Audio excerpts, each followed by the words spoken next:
I'm actually worried for France, to be honest. I guess we'll have to see, because now we've got the draft started here. What are you expecting to see coming out from Scandinavia, Junior? Well, I'll keep it short. I do think they're just gonna like ban a Oh, rampage. Whoa, that is quite unexpected. I did not expect Scandinavia to like ban the character that they're Shadow known said it. for. But to be fair, like I was gonna say, Rampage is gonna be the first ban because I'm expecting these guys to like try to monopolize a Kwang or something. But France responds, they ban the Rampage. That's two very strong junglers right off the board. I don't want to like spoil it, but I do think that we're not gonna see Flame pop off this game.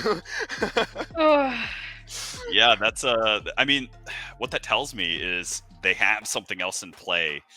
Like Flame feels confident on some other pick. I don't know what that pick's going to be, but he feels like he can carry over that micro and macro level gameplay from the Zarish to something else. I remain unsurprised by the Decker being valued as the first pick. We're probably going to see Argus within the next 2 or 3 cards that are flipped, whether it's on the side of Scandinavia or on the side of France. But yeah, this Decker hero, man, Decker's kill participation in this tournament has been 60% plus, and I want to see the win rate just throughout this tournament so far, because it feels like every time a team gets Decker, they're winning, or if they're not winning, they're at least putting up an insane fight. This hero is just so strong with the 4 control abilities that she offers. She can even stop Terra's Unstoppable, so everybody wants to value that new Terra hero, and Decker just says, I don't really care. And at this level of competitive play, it doesn't really change that much, because we kind of know what we're expecting to see here.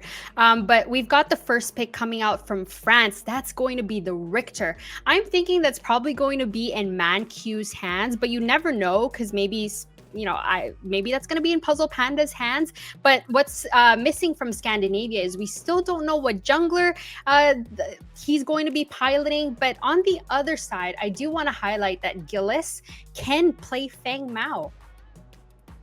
I mean, you're like right. Feng Mao is up there to be grabbed. I don't expect him to go through into the third pick for France, because the character is so strong that you just either want to ban or pick it. I did expect the Decker to go like into one of these two hands. The Richter Decker lane is a very common known matchup for any support or dual lane player in the game. So I do think ManQ will pick it. He knows how to behave, he knows how to respect, and then he knows when to go in. And this guy can be sticky. So that will be quite cool to see him land some hooks.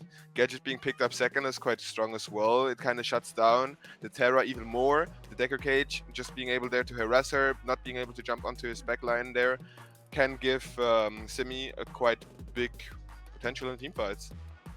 Yeah, and with the gadget, they have kind of like a mini microwave combo there with the containment fence coming out from the Decker. It's not quite the same impact as that Zarish Coliseum, but it is, I mean, it's something. It's something that allows that Tesla Dome to really be super effective. And this Kwang is coming out at least in the last day and a half, really as a very strong offlaner.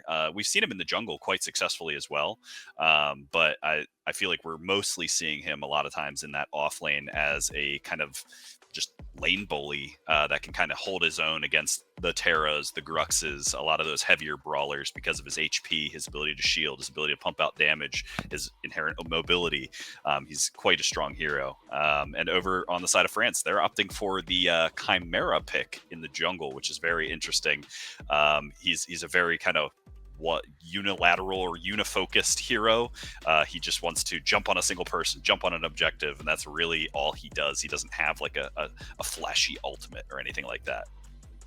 Chimera is just one of those heroes that just W keys so hard during the game. So we'll just have to see how France will be able to pilot that hero. But like we mentioned, Gillis playing Feng Mao, France doesn't want that. So they're going to take him off of the board. And Scandinavia responds by taking out Drongo off of Neft's hands. Oh, this is quite a good pick. Drongo being in the hands of Neft would have been very detrimental.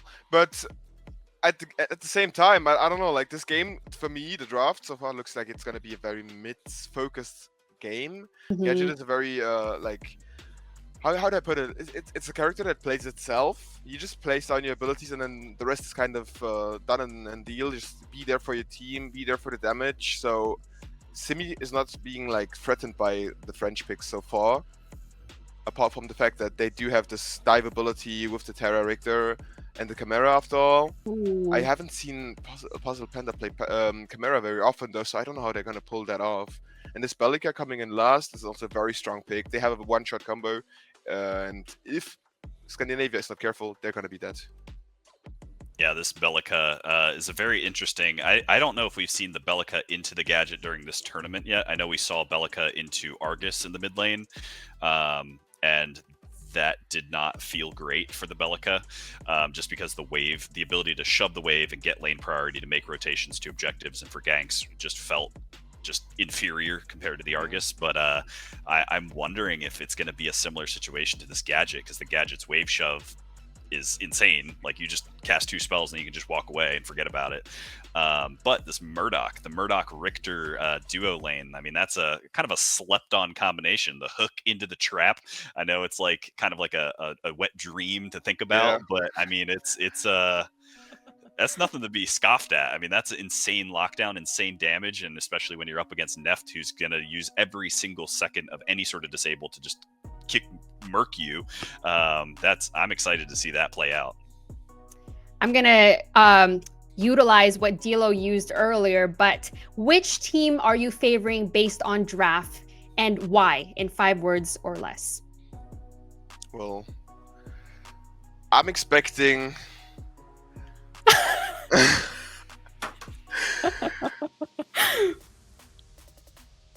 France W.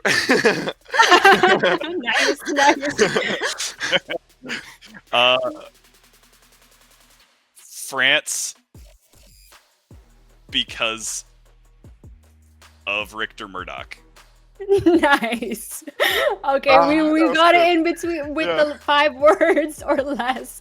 It's now time to watch the 4th game of the day between France and Scandinavia. I hope you got your votes in, chat. Cheer for your favorite country or team here. Let's turn it over to Spooky Wars and Wangle.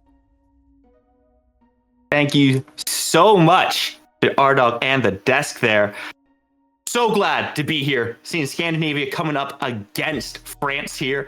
But I have to call out Dr. Shadow. Does count as a word. I'm counting 6 on you, buddy. Wangle, we see the drafts. Do you agree with me?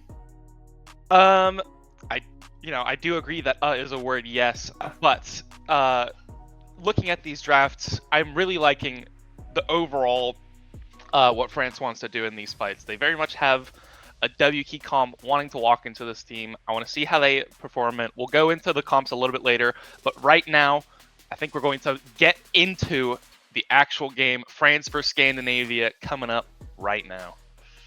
Absolutely, and honestly, if this day has been anything to go by, we are in for some explosive matches. So far, this tournament has been very violent between these teams, between everyone that's been playing so far.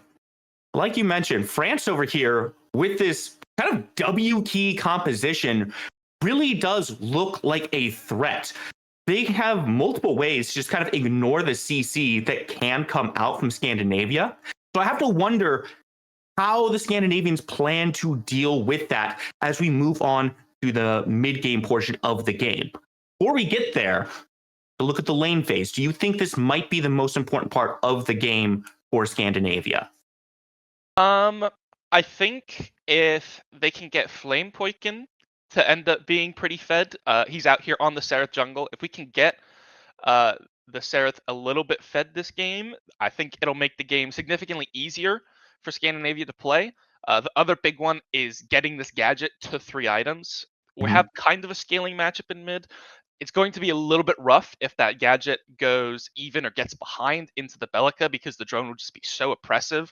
Gadget kind of has to build Alchemical Rod and Azure Core, and it just gives you so much mana that the Bellica is just going to focus you every single fight with her ultimate, and that's kind of the reason that they picked the Bellica here. It's the only time I think you pick it is into characters that build Alchemical Rod, because you are just able to ult them from half mana and it'll still do over 1,000 damage casually. So I'm very interested to see how this mid lane turns out and how both of these characters get into the late game. So let's take a little look over here towards this dual lane that we're focused on right now. Sparrow only not piloting the Sparrow. In fact, it's Akira. How do you think this is playing into Neft and Mancu here? I mean, this Richter could be a big threat. Sure, the Kira does have the dash for a little bit of safety, but you're really relying on this Decker to keep you alive and make sure that France doesn't get super aggressive in this lane right now. Yeah, we take the Kira, which, has been nerfed this patch. I don't think it's nearly as oppressive as it used to be. And Richter is a pretty solid support right now. And Mancu just hits the hook, hits level 2, says, God. Get over here. And all of a sudden, Calipito does not have a flash 2 minutes in. I mean, he's lucky to just be keeping his life at that point. That was a lot of damage that came through very quickly. Keep your eyes on that map. Puzzle Panda is lurking around the corner. Might be a little early for a dive yet still, but definitely looking for an invade over here. And if Scandinavia isn't careful, if they step out a little too aggressively, they can be meeting their maker very early on. I think the big one to look at here for is the blue buff, as this French duo lane have Rome Pariah. That's why Puzzled is taking this invade, is because his duo lane is shoving in. They have pressure. Calipito lost his blink. They can rotate into the jungle first. Puzzle Panda, can't tell if he's going back onto the blue buff. Flame seeming to contest him there. A little bit of a fight coming out. Start brawling this one. Flame getting very low. This could be the first blood. Blink comes through. Flame tries to jump, but he hits the wall. And Puzzle Panda chops him up, puts him down. First blood on the board for the French team. Now, Simi has to be careful. Can't get too aggressive here. But he does make sure this blue buff stays up. Puzzled, ending up having to flash out as well, but it doesn't matter. He delayed Flame's clear by quite a while. Flame goes down. That's first blood to the French. And, as early game, Chimera just kind of wins against the Seraph. Very, very risky. Flame taking that trade. Lost his blink and then just missed the dash. You hate to see it. Not the way that you want to go out, but really smart. Missed the wall here. Might not have gotten where he wanted, but he at least connected with something. And I'm sorry, are they still actually fighting down there? No, Flame is not fighting right now. It's all good. So far, French has taken the small lead in the game. And it's not just that first blood, right? It's the fact that they delayed Flame's clear, pushed this jungle a little bit further behind. The right side of the map, Rose takes a little bit of a bad trade there. It's keeping Scandinavia alive. They're still in this game, no matter how you look at it. We're less than 5 minutes in. Nothing doom and gloom just yet. But it's showing you where France has their heads at. They're looking to play aggressively. They're looking to try to take away some of these resources from Scandinavia. And if they're not careful, Scandinavia will end up losing out a lot. So what now do you think they have to do to respond to this and make sure that Puzzle Panda doesn't get another gank off over here? So you do already see, if Puzzle Panda doesn't get this gank off, he has lost his entire red side. His Flame has just taken his 5 and 2 camp. Puzzle not really able to get the gank off. Gal is playing pretty safe. He's playing this matchup pretty well. Kwang has the edge over Terra early. So playing it pretty well, getting the good trades. Chimera here, Puzzle Panda on the 5 camp, trying to see if he can sneak it. Flame is going to get his 2 camp, which means, Puzzle's still going to be ahead because of first blood goal, but, is a little bit up in camps, so feels pretty good for him. Yeah. Oh, we're back. All right, we are back into the action right away here. Wangle, I hope you enjoyed the small little break we had, because now we get right back into the action. We had a lot of thoughts about how this might go. Now we get to see for ourselves how it will go. Now, one thing we haven't really talked about is this mid lane. We've talked a little bit about the Bellica and how she matches up favorably into that gadget just because of item builds. But so far, it's been quiet over there.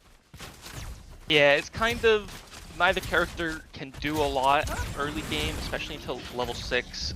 Maybe can take some good trades, maybe can poke some people out. We see the Bellica maybe looking to roam over here to duo lane. They know that she's coming. They're not going to let her get that gank off. The big moment in this game is going to be when both the mids hit level 6, because that's when the Belica gets kill pressure onto the Gadget, and that's when the Gadget gets kill pressure on objective fights, team fights, these types of things. So seeing how either team can utilize that. But I'd like to take this time, if you don't mind, to kind of break down what exactly both of these comps are really looking for in the team fights. France, I think, is much more defined in this is how we play the game, this is how we want to fight, this is what we want to do. They have Chimera, Terra, Richter. These 3 characters are just going to walk at you. They don't care.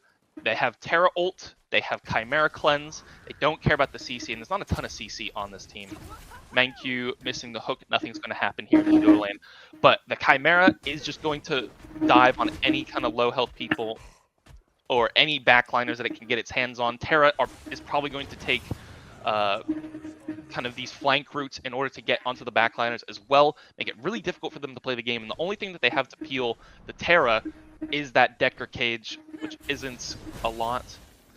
But the Richter as well, just going to walk in, make tons of space, and any kind of CC that gets landed, the Belica will be there to follow up with another knockup, and it's going to be very difficult to play if somebody gets caught out in any of these fights. Scandinavia, on the other hand, a little bit more difficult, a little bit of a brawly comp. They can catch people out a little bit with Decker, with Kwang Tether. Being Puzzle Panda here running on Simi as the Gadget. He's going to fall, gets caught out in the river. Oh my. Really out of nothing. Puzzle just jumps right on in, looking to continue it as well. Lipido gonna be okay. He's gonna jump on out back to safety. That does open up a little bit around this pit. Puzzle Panda still very low. Doesn't look like Flame is wanting to make the commitment onto him. So that's a second pick now for Team France. So far, we're 8 minutes in. Things have been fairly quiet compared to the rest of the games here, Wangle. You've kind of talked about just now the game plan for France, and it really feels like they could just kind of start walking at people when they get grouped up. Yeah, so far, they're playing it calm and slowly. When do you think we hit that point where they really start looking to bring this Neft across the map from base, takes Guileless out with the long arm of the law? I didn't even see that one coming. And I don't think Guileless saw it coming either. Gets completely caught out by the Murdoch snipe. And that's what Neft is just so good at. You know, this is why he picks the Murdoch. It's decent in the lane, but he doesn't even have to get a kill in the lane, and he'll still end up with 4 kills somehow by 20 minutes.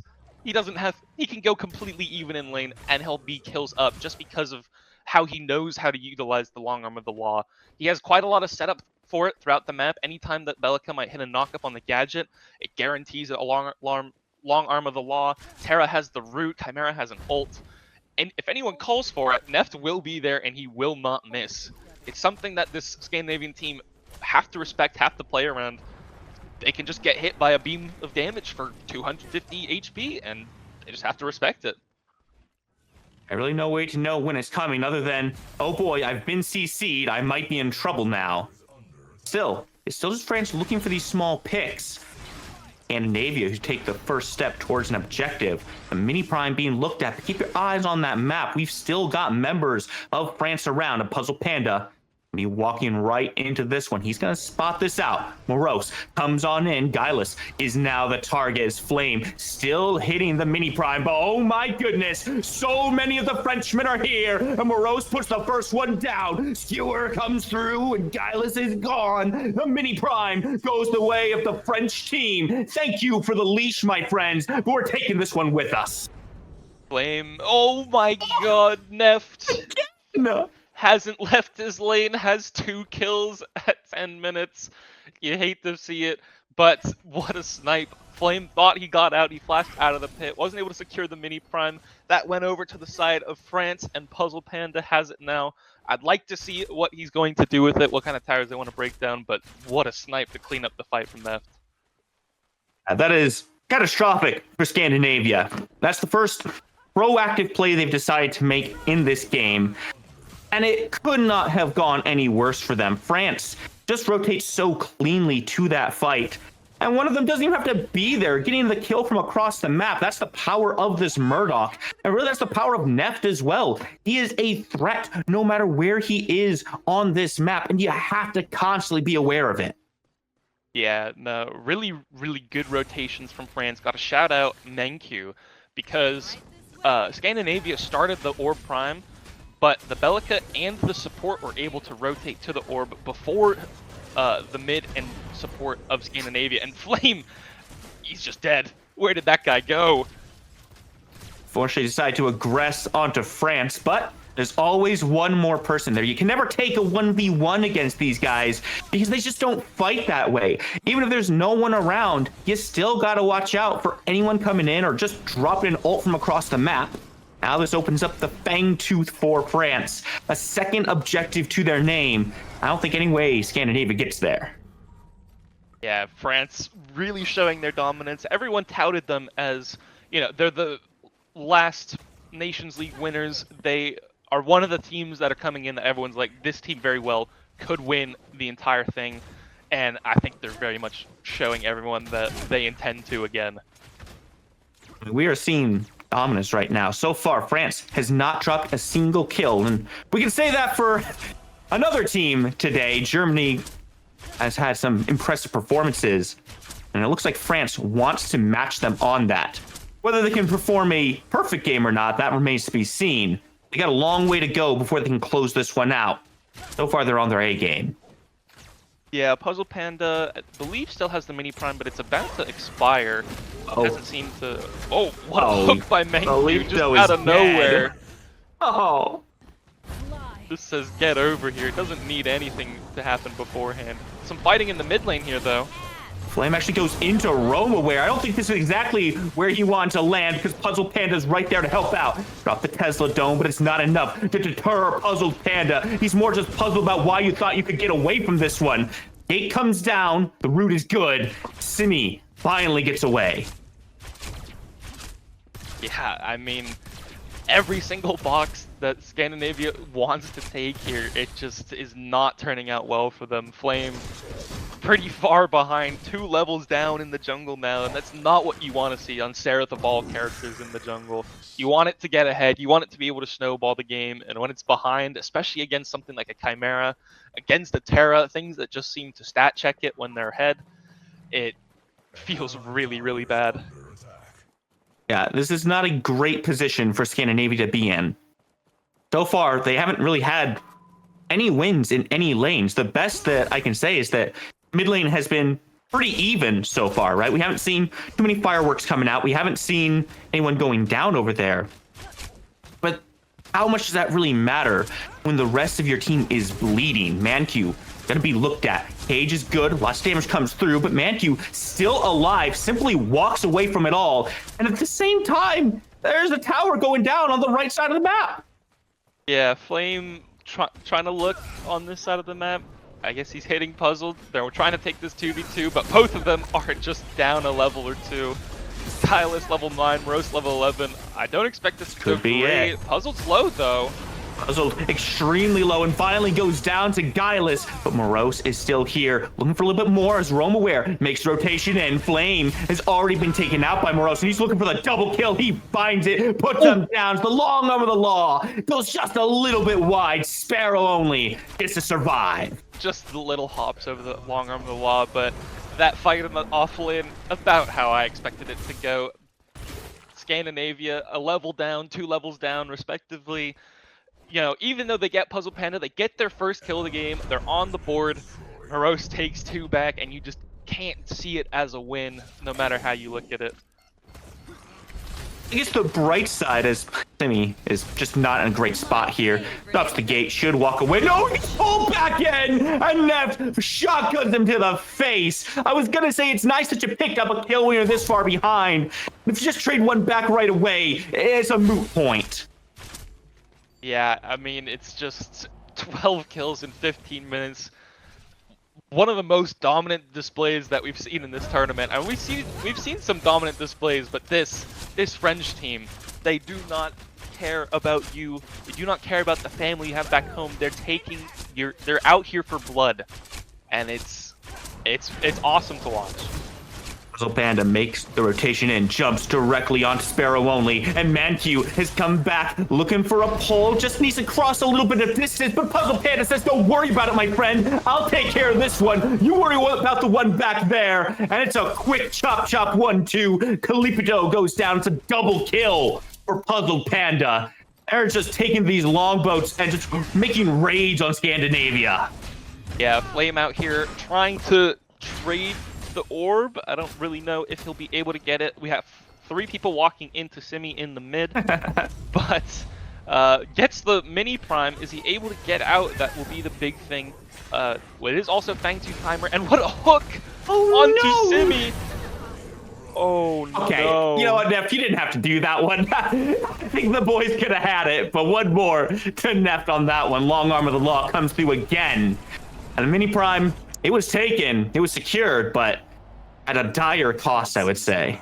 Yeah, as I said, Neff 6-0-1. Has he left lane much? No, it doesn't matter. No, he's going to be fed on this Murdoch regardless if you give any kind of opportunity. And it is Fang Tooth Timer. There is no gadget up. I believe France is just going to get their second Fang Tooth of the game pretty much uncontested.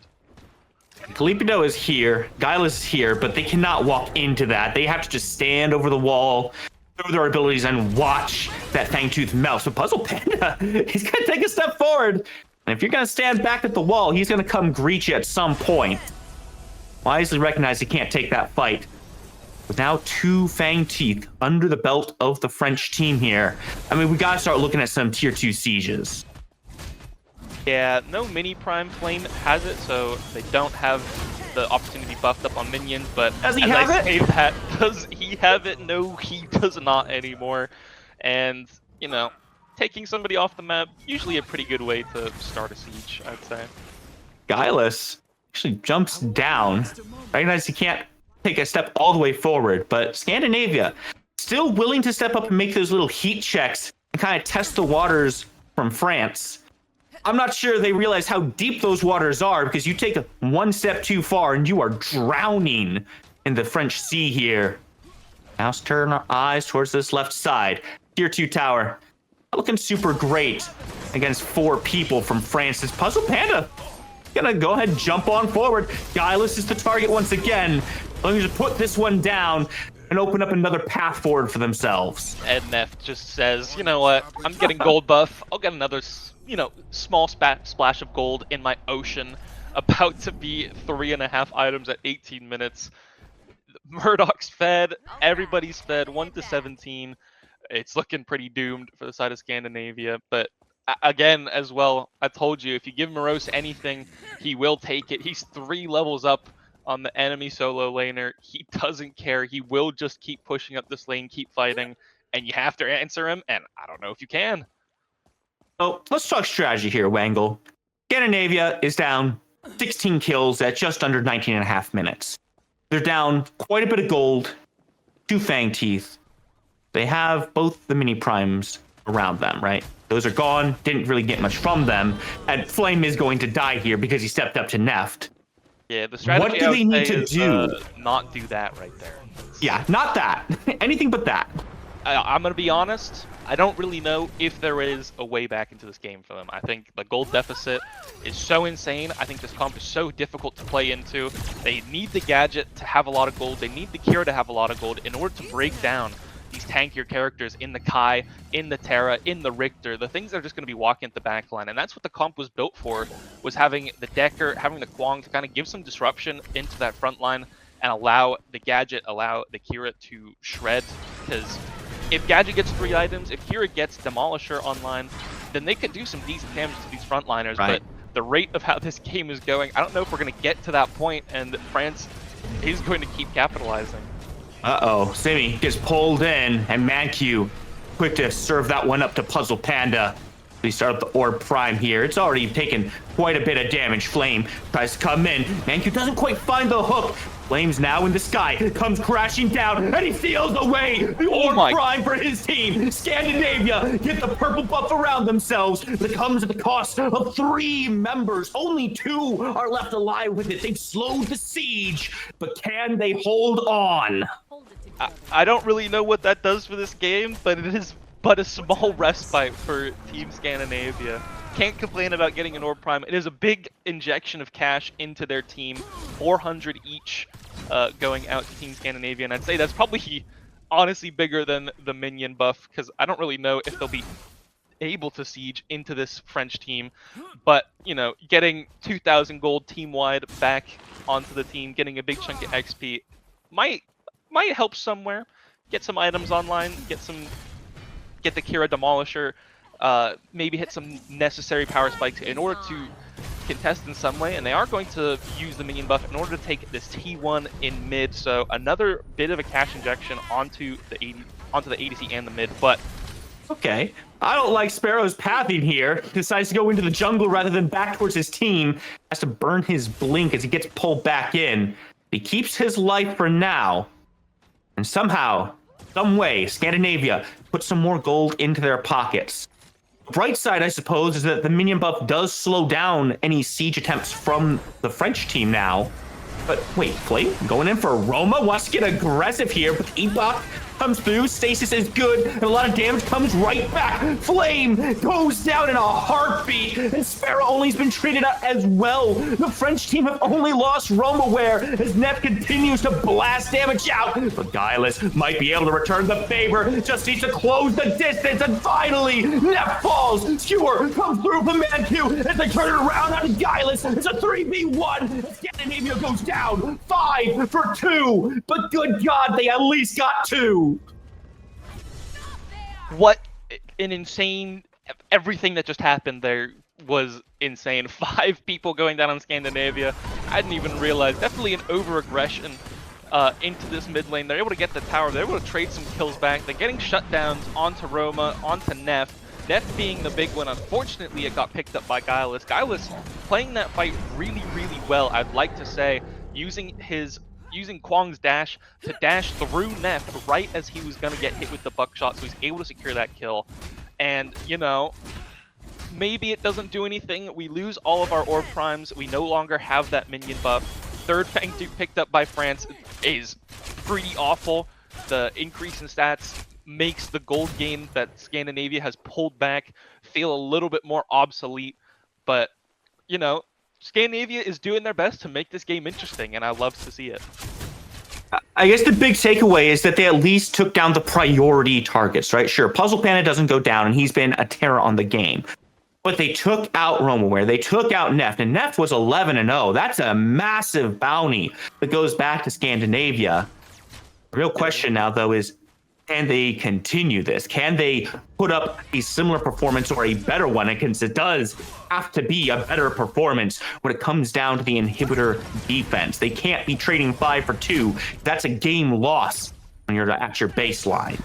Yeah, I think Neff just says, well, I'm sprinting at your ADC and your ADC is gone. And now we're going to take the T2 tower. And they're going to probably maybe push for inhib. They have good sieges on both sides of the map.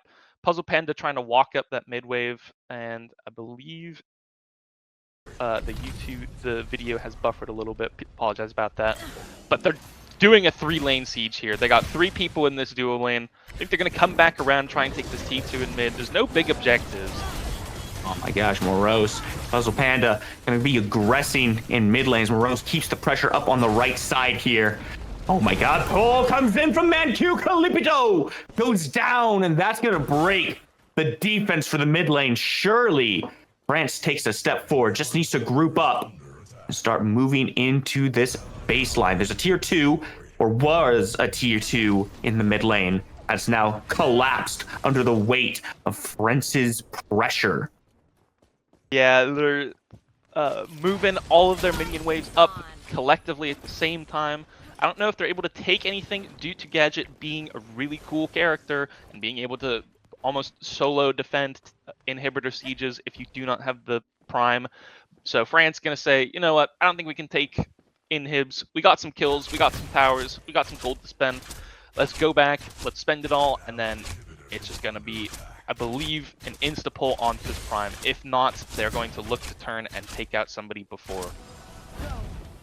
Yeah, this is now a critical moment for Scandinavia, and frankly, I'm not convinced that they can step up to the Orb Prime, but I'm also not convinced that they can afford to just let it go, because if France goes ahead and secures that, only he's going to go ahead and use the ultimate just on the minion wave. That's how down bad they are to push and try to get some pressure going. Flame jumping in onto Neff. Lots of damage comes through, and Flame picks up the kill. The puzzle is now here, making the rotation in. Calypso throws the plasma ball, trying to get some space for his jungler. Come up! Picks up the kill. Puzzle Panda goes down. It's 2 more. A 2 for 0 for Scandinavia. It's not over. Rose and Matthew are both now in the area. Simi avoids the pull, but he's in a bad spot. The dome comes down. Sparrow in danger from Roma, whereas Manchu comes through, but the walls once again come around, trying to bring some space. But alas, it is only a delay. You can only try to stall for so long. Scandinavia loses 2 more, a 2 for 2.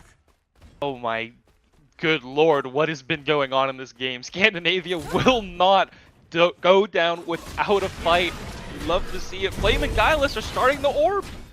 I don't hate this decision. For 10 seconds. They don't have any backliners. Their damage is pretty awful, to be honest. It's not good. Yeah, it's not a great pull, and now Flame's gonna be chunked out with Morose right on him. Hello. Oh my god, Flame is just dead. Oh, we gotta drop the skewer. Mancu, make sure the Flame goes down. They're not gonna let him come back down from the heavens with another smite. And with that started up, now France going right back to this Orb Prime, and this damage, this looks a lot better here, Wangle. This one is getting melted. Yeah, this is the type of damage you want to see when you're taking an orb, and Calpito just why was he there? In the pit, you know, maybe he steals it, probably not. Puzzle Panda, I don't know. He's in there. And he is no longer in there. He's no longer on the map with us. Simi taking this blue buff, but France really want to push this one home.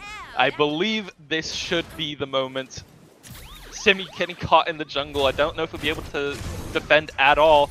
Has to blink away. Mancu walking through a mess with the snipe. Oh my lord.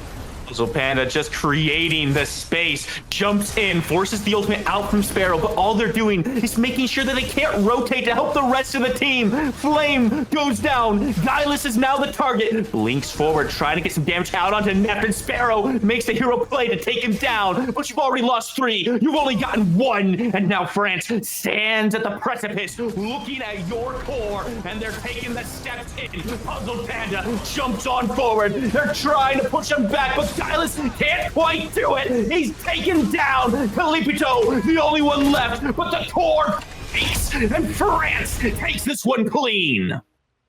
What a dominating performance by France. Absolutely insane gameplay.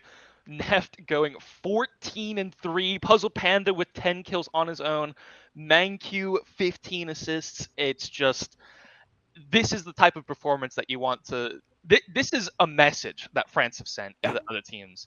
They have said, we're here, we won the last one, and a couple of teams have gotten better, but so have we. We are going to play like this in every single game, and you're going to have to fight to win. And what an insane performance. Shout out to Scandinavia for actually making the game very interesting from almost a dead position.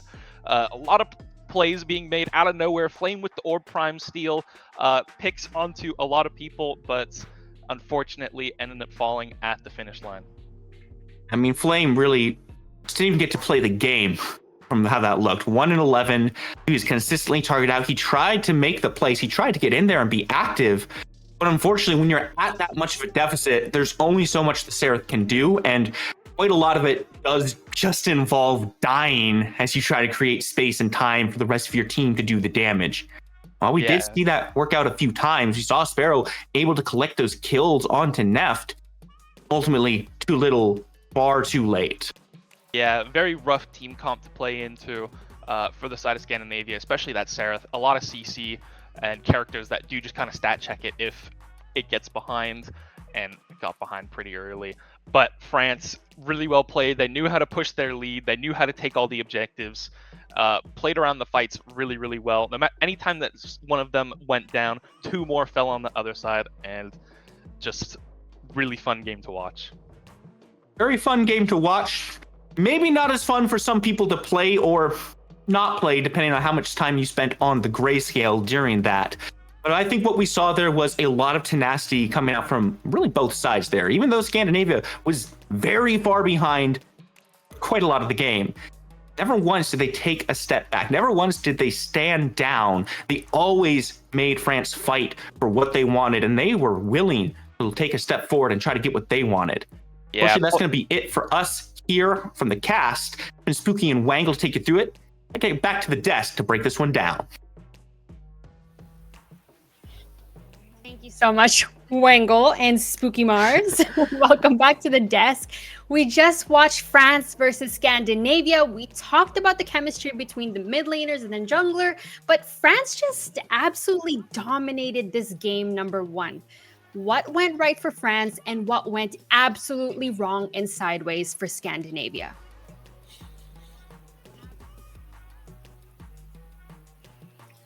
Well, I'll leave the duel line to Shadow. I think he had some notes that he wanted to talk about, but I want to take it to the opposite side. I think we should talk about the fact that the offlane was going unexpectedly bad for Morris in the beginning. After that, though, with dual lane burning and mid lane not, being a bit of stalemate, they brought the havoc over to Morris. He was able to get his tier 1 tower and was finally unleashed. I don't know. There's not much to say. This game was kind of a stomp. There was some retaliation from the side of Scandinavia, and we did see a steal from Flame Poison, which was kind of sick. Unfortunately, he couldn't secure the first mini prime. I think he was short on the smite by a bit, like I got told, and I do think the rest is better to be said by Shadow. Yeah, Flame missed the very first mini prime by 54 HP. He did have that advantage on the hunt, but unfortunately it was not enough to secure it for his team, and that was kind of that and the disastrous first blood were kind of the two, I guess, points at which the mountain started to collapse into an avalanche for them. Flame burned his blink in after that blue side invade by Puzzled Panda. He burned his blink, then he jumped up in the air to try to dash onto the ledge, and he missed by like, I don't know, he like hit it and then he like slid down. It was just really unfortunate. But over in that duo lane, all of that was only possible because of the pressure that the duo lane was putting out from the side of ManQ and Neft. And I gotta give ManQ my personal MVP that game.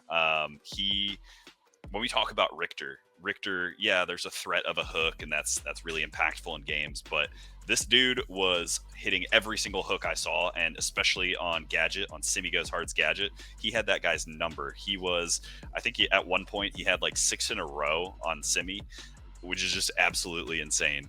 And you can see here he's very impactful in terms of kill participation. He averages 11 assists per game, which means he's getting his carry 11 kills per game. In this game, that's a different story. I'll let you guys talk about the Murdoch, but he has a very strong win rate. I mean, it's over 50%, which means he's obviously very proficient at this hero. He has high gold per minute and high kill participation. He's just, I mean, that game highlighted what playing Richter off of ping. I mean, that is where ping matters, right? Like those little micro level plays. Playing on the proper server lets you hit those skill shots. We saw yesterday, I think it was Saudi Arabia playing Richter on ping, and that was a total nightmare, just missing hooks that should have been hit. So that was just night or day there. And to me, he gets the MVP in that game. After watching that first game, France made a bold statement. They said, "We are the current champions of Nations League. Nobody else can take that from us." Neft, as you mentioned, made his presence known from anywhere on the map. ManQ just kept hooking. Roma Ware excelled in the mid lane. Puzzle Panda secured objectives, and Morose just absolutely dominated. Anything else you'd like to mention before we head for a break? I would like to mention that the two players, even though we put a lot of spotlight on the dual lane with ManQ hitting and being sticky and Neft hitting just, like clearly aimbotting. The two highest KPs are in this game given by Puzzle Panda and Neft. So Neft just being there with the snipes was my personal like highlight of this game, and Puzzle Panda just living the fantasy of a jungler, having 3 winning lanes, just walking in there, making Flame's life a miserable life. Unfortunately, that was kind of I felt kind of sad for the jungler there, since I used to be a jungle main myself. But there was not much Seraph could do when she fell behind. So I want to see what Flame has. Hopefully he doesn't ban the Zarya. I think it could have been a nice pick in this game instead of the Seraph. But hopefully he has something up his sleeve to surprise us, because he did show some mechanical skills when he was trying to fight. Like after 25 minutes around the dual lane, picking up Neft, it looked kind of like Franz was trolling a bit, but then it was just kind of Jover after Menki was just too sticky. Yeah, it was definitely. It was wild. Neft was 6-0 or something without ever having left the duo lane, without ever killing the duo lane. Which is just the wild part to me, which means he was picking and feeding on everybody else across the other 3 components of the map, which is just absolutely insane. But yeah, Puzzle Panda, he really surprised me. I know going into that game, you were talking some smack about how Flame was the superior jungler, and it felt like Puzzle Panda, I mean, put him on Chimera, and he was doing exactly what you said. He was bullying him. He recognized that power advantage that he has in the first 10 levels of the game on Seraph, and he never let Flame get ahead. He never let Flame get comfortable, get CS, get picks, and that's ultimately what Seraphs want to do. They want to snowball, they want to climb, they want to have an advantage at all times in that game. So it was just a really, really great recognition of that power advantage into that mid game. What an absolute bloodbath of a match to watch. We'll be right back with Game 2 of Group D with Scandinavia versus the Allies. Let's take a quick break.